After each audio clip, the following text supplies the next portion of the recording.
கொஞ்சம் குளிச்சுட்டு வாங்க, உங்க மேல பூராவும் வைன் ஸ்மெல்லாம் அடிக்குது அப்படின்னு சொல்றான். அவனும் சரி ஓகே நான் குளிச்சுட்டு வரேன் அப்படின்னு போறான். அவன் மறுபடியும் வந்துட்டானா எப்படியாவது அவன் கிட்ட இருந்து காப்பாத்திக்கணும் அப்படின்னு சொல்லிட்டு அவ ஒரு ஃபோர்க் கம்பியையும் எடுத்து வச்சுக்கிறா. இருந்தாலும் அவளுக்கு கொஞ்சம் பயமா தான் இருக்கு. என்ன பண்றதுன்னு தெரியாம பேசாம ஹீரோக்கே ஃபோன் பண்ணிடலாம் அப்படின்னு யோசிக்கிறா. அதுக்குள்ளே குளிக்க போனவன் திரும்பி வந்துடுறான். டார்லிங் நான் குளிக்கலான்னு போனேன், ஆக்சுவலாக வந்து பார்த்தீங்கன்னா எனக்கு பிளான் மாறிடுச்சு, நம்ம 2 பேரும் சேர்ந்து குளிச்சிடலாம் வாயேன் அப்படின்னு கூப்பிடுறான். இவளுக்கு என்ன பண்ணுறதுனே தெரியல. ஆனால் ஹீரோ கரெக்டாக அந்த டைமுக்கு அட்டன் பண்ணிடுறான். ஆனால் இவன் வந்துடுறான். அதனால ஃபோனை அப்படியே அவள் அங்கேயே வச்சிடுறா.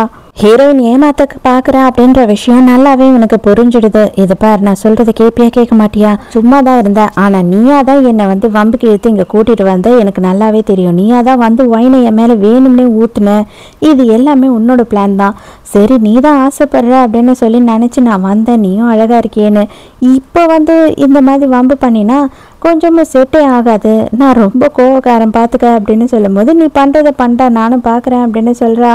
இவன் சும்மா இல்லாமல் கெட்ட வார்த்தையிலேயே ஹீரோயினை திட்டிடுறான். காண்டானவ அந்த காலில் வச்சிருந்தா இல்லையா ஸ்பூனு, அதை எடுத்து அவன் நெத்திலேயே 2 கூட போட்டு விட்டுறா.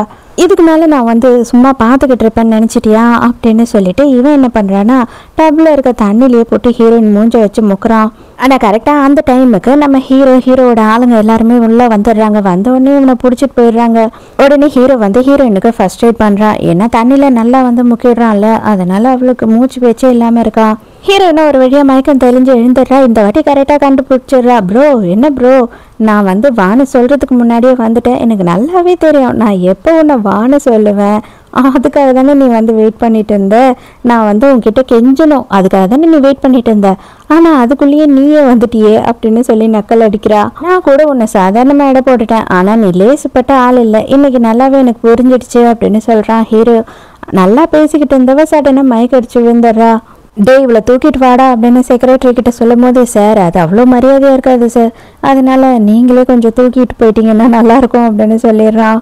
இங்கே அதுக்குள்ளே அந்த ஷேர் ஹோல்டரை போட்டு குமுறி வச்சிடுறாங்க. அவ்வளோதான், அவர் அங்கே மண்டை கிண்டையெல்லாம் தொங்க விட்டு நின்றுட்டு இருக்காரு.